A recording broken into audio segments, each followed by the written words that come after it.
Dear students, आज हम discuss करने जा रहे हैं Harrison's method of constructing Fermi surface. ठीक है, तो जो हैरिसन मेथड है ये बेस्ड होता है वीक स्यूडो पोटेंशियल पे।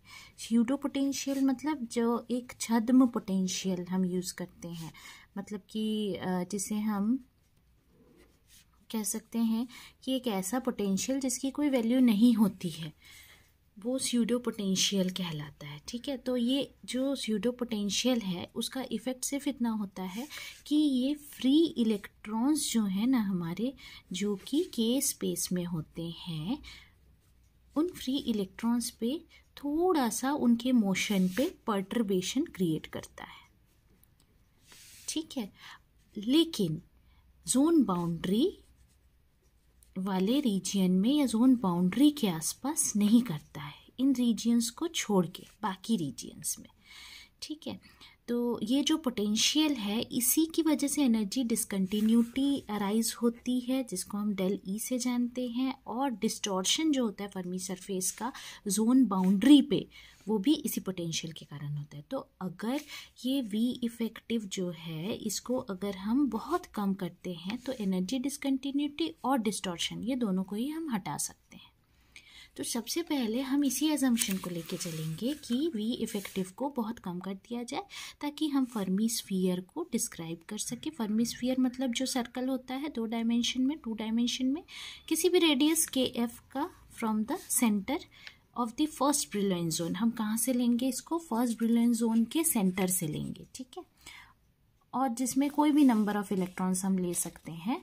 और ये जो रिप्रेजेंटेशन है दरअसल ये एग्जांपल है एक्सटेंडेड जोन स्कीम का। ठीक है, तो हैरिसन मेथड से सबसे पहले हम कंस्ट्रक्ट करेंगे फर्मी सरफेस सिंपल लैटिस के लिए 2 और 3 डायमेंशन में। तो फर्मी सरफेस 2 डायमेंशन में हम कंस्ट्रक्ट करते हैं, 2 डायमेंशन में। तो इसके लिए हम लोग क्या करेंगे कि एक हमको लेना होगा स्क्वायर लैटिस। ठीक है, और पीरियोडिसिटी इसकी होगी, पीरियड होगा इसका सपोज ए। ठीक, तो कंस्ट्रक्शन ऑफ फर्मी सरफेस जो है ब्रिलियंट जोन्स जैसे हम पहले करते थे वैसा ही करेंगे।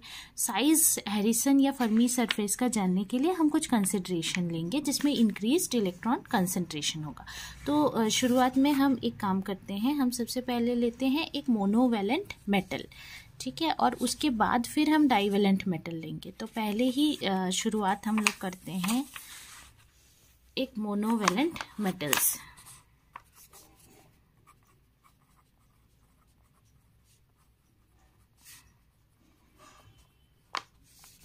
ठीक है, तो इसके लिए पहला कंसिडरेशन हम करेंगे कि जो एरिया है ब्रिलियंट जोन का किसी स्क्वायर लैटिस के लिए जिसकी पीरियोडिसिटी ए है, वो ए इज इक्वल्स टू हम 4 pi square upon A square से एक्सप्रेस करते हैं। मोनोवैलेंट केस के लिए सिर्फ हाफ एरिया जो है ब्रिलियंट जोन का वो ऑक्यूपाइड होगा। तो पाई के F square is equals to हम लिखेंगे half 4 pi square upon A square, या फिर हम यहाँ से के एफ को लिख सकते हैं √2 upon pi into pi upon a. तो इसकी वैल्यू हमारे पास आ जाएगी कैलकुलेशन के बाद में 0.798 पाई अपॉन ए के बराबर। ठीक है, जहाँ पे पाई अपॉन ए आपका डिस्टेंस है जोन बाउंड्री का सेंटर ऑफ जोन से। के एफ की वैल्यू कहाँ से कहाँ लाई कर रही है? 0 से लेकर के पाई बाई ए तक के।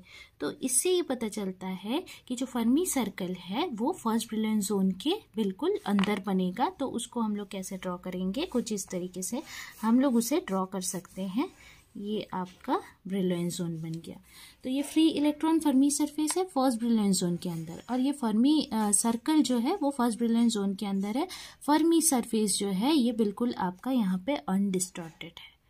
ठीक है, तो नेक्स्ट टाइम हम लोग डाइवैलेंट मेटल के लिए कैसे निकालेंगे वो डिस्कस करेंगे। तो आज के लिए इतना ही। वीडियो पसंद आया तो शेयर, लाइक, सब्सक्राइब करना ना भूले। कोई डाउट हो इनसे कमेंट सेक्शन में पूछ सकते हैं। Thank you.